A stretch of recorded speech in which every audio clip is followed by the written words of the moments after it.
Hello everybody. So today I will talk about calculus. The topic today is about integration. So now I will show you how to answer. We need to use about integration by substitution. So I will put about u equals to this one. So we put the square for the both sides to cancel the square root. Later that we do first derivative for the both sides.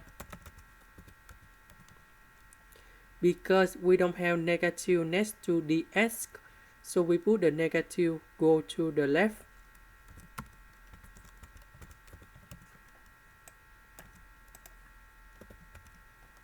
The square root we change for u.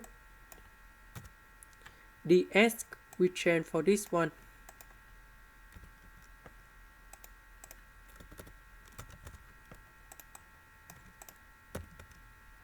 U divided by u. The integral of du we have u and we put about c. About u, that's about this one. This is the end. Thank you for watching.